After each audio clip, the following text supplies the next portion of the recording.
How can we increase our memory power and work so fast? How can we memorize so fast and remember it for long? Is there any secret? Please pray for me to Allah that He gives more patience and increase my power. May Allah subhanahu wa ta'ala give you more sabr and increase the power, increase the memory. Now coming to your question, that how can we increase our memory power? How can you memorize so fast? And how do you memorize for so long? Normally, there are various techniques that you find in courses for memory. And if you Google, and there are many courses of how you can increase the memory, there are courses like mapping and different techniques of memory.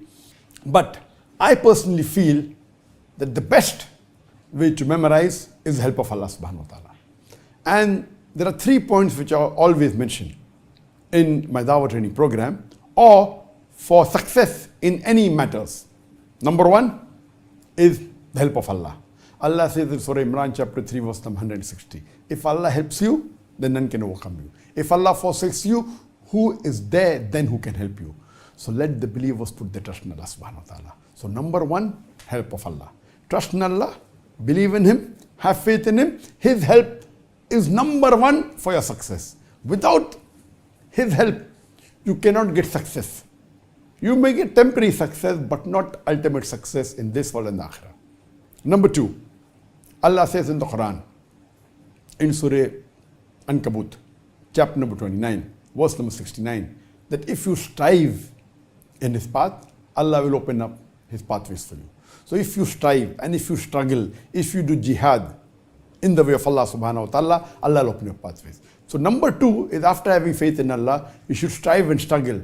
You should do hard work.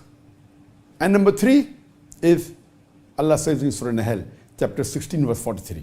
And Surah Anbiya, chapter number 21, verse number 7. Fas'alu ahli zikri in kuntum la ta'lamun. If you don't know, ask the person who's knowledgeable. The last is the technique. So number 1 for memory of any success is ask for Allah's help. See that your niyyah is very pure. See that you're doing it for sake of Allah and only to gain the pleasure of Allah. Number 2, strive and struggle. And number 3 is the technique.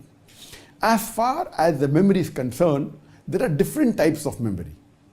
There is something like a temporary memory, something like an immediate memory, and something which is memory of the past, something which is a permanent memory. So normally when you memorize, whether you're memorizing the Quran or whether you're memorizing a lecture or whether you're memorizing any matter, hard work is important. And depending upon Allah's help, some people may read it once. They may have a photogenic memory and it goes in their memory for long. You know, for example, Imam Bukhari, mashallah, Allah had given him a photogenic memory. His memory was phenomenal.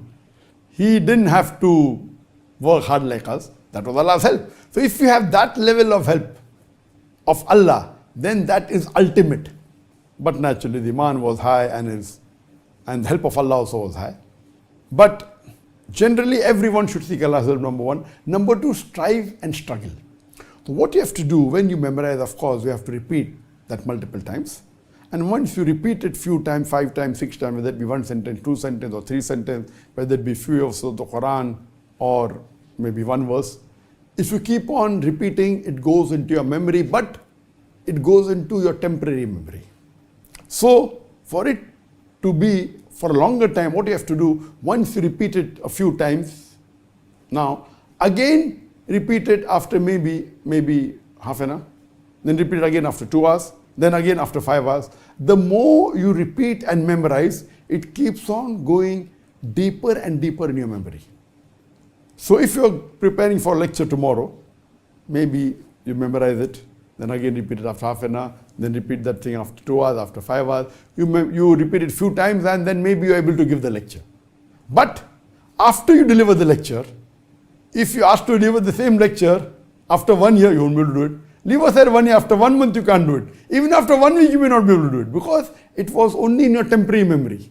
So what you have to do, after you have delivered the lecture, you have to keep on repeating it. Or if you are giving a lecture again after a month, again you memorize it. So if you want it to be part of your permanent memory, then you have to do muraja, you have to do revision. And that's what is done by the people who hafiz al-Quran. If you memorize the Quran, if you memorize the full Quran, you're called hafiz al-Quran. That means you memorize the full Quran by heart. But if you really analyze most of the huffaz that are there in the world, there are millions of huffaz, but all of them cannot repeat the Quran in one go. Or they may memorize the Quran, they memorize a few verses, then maybe a few surahs, then maybe a juz, maybe two juz. By they keep on memorizing the full Quran, 30 juz, then they may forget the first juz or the second juz or third juz, unless they do muraja. So the different techniques of memorizing, if you keep on memorizing, going ahead, and don't revise your past memory, you will forget it. So what they do, when you memorize a few pages, when you keep on going ahead, you even keep on revising what you had memorized yesterday, or what you memorized a week back, or what you memorized a month back.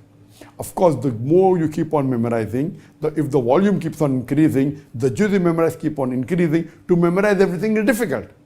So then you have to divide yourself in memorizing new verses of the Quran as well as in doing revision. A time will come that the time for revision is more than the time you are required to memorize the new verses.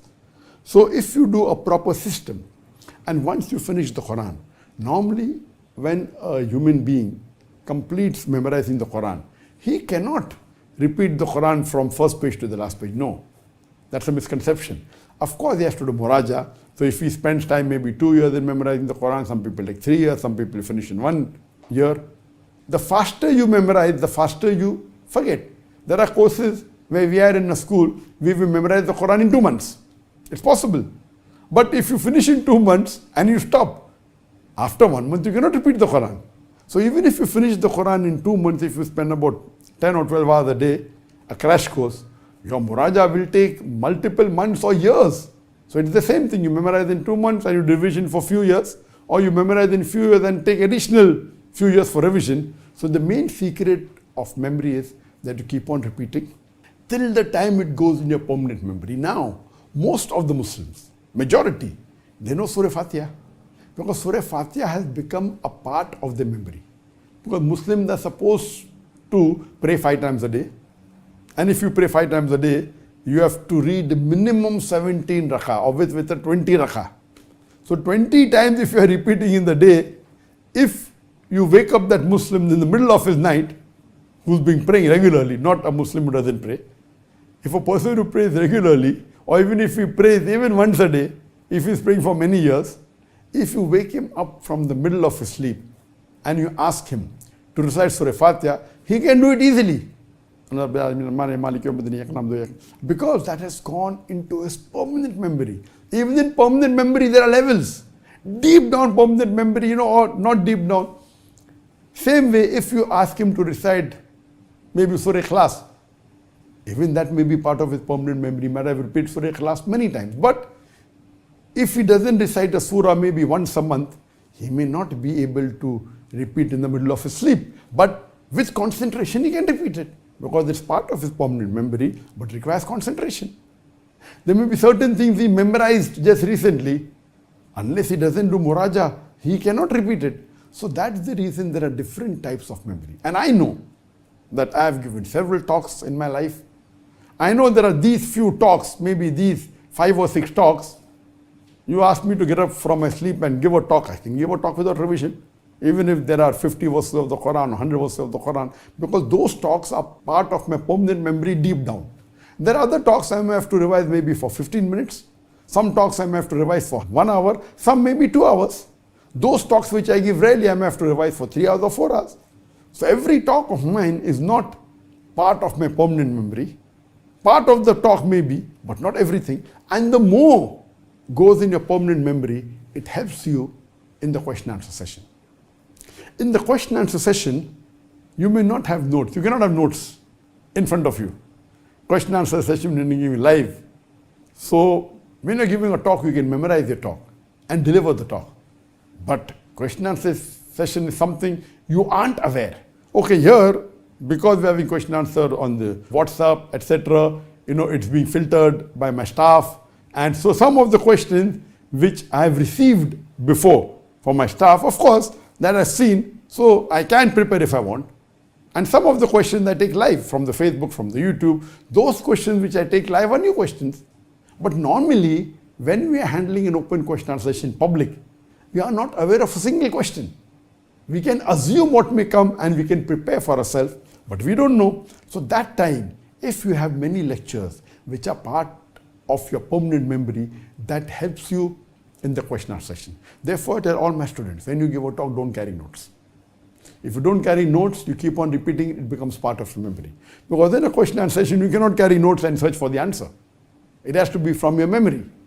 So if you have 50, 100 talks as a part of a permanent memory, some deep down, some superficial, but if it's part of permanent memory, then that helps you in the question answer session. So as far as the formula for memory, number one is help of Allah. You pray to Allah, ask Allah to give you good memory. Pray to Allah that you remember. You can pray in your Tahajjud Salah. Number two is hard work. You strive, you struggle. Number three is technique. See to it that you keep on doing muraja, you keep on revising. Help of Allah, hard work, revising, till it becomes part of your memory. And if it becomes part of a permanent memory deep down, it will be for long, and inshallah can even be forever.